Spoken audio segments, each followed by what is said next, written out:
Wewe bwana, mtuoneshe mpaka vizuri hapa. Linaenda hadi wapi? Kiwanja kinaanzia kwenye hiyo njia hiyo nyuma ya minazi. Na huku hii barabara kinaelekea huko mpaka kwenye tanuri la mkaa. Mpaka huku na barabara hiyo.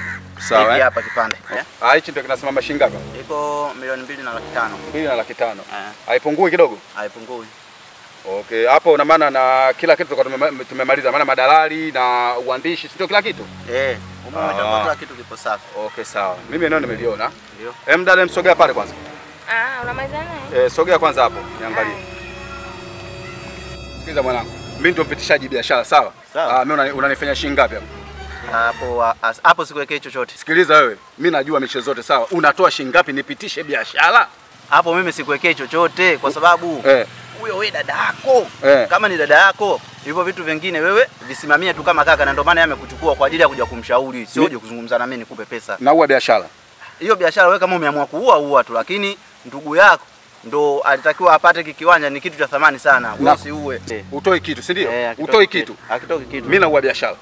Uwa biashara. Nakurudia tena na uwa biashara. Uwa biashara kwa sababu hiyo unachozungumzia wewe upewe kina cheni kubwa ndugu yangu. Kwa hiyo ungeachana nacho, wewe baki kwa dada. Basi tumemaliza. Tuwe. Dada njoo. Njoo. Mimi najua kwamba ndio mimi sio mwenyewe. Ushamalizana naye? Ila kuna changamoto hapa niliyoiona. Umeona ile barabara ile? Unaona unavyopita hivi pinda wewe? Na maana ile barabara kwanza pale imekosewa. Na huyu tuchobishana hapa kitu kimoja. Mimi nilikuwa namwambia kwamba hii anatakiwa anyooshe apite hapa. Unaona hichi kipande hiki kirudi kule. Hii kama round about, sawa? Sasa kama round about na maana imeshindikanika, yeye anangania hapo, hii barabara itakuja kutanuliwa. Ikija kutanuliwa na maana kiwanja kinaliwa. Kikiliwa kinabakia na nini?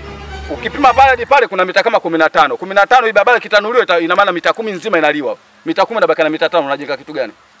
Kwa hiyo sikiliza, hichi eneo achana nacho. Tutaangalia sehemu nyingine, sawa?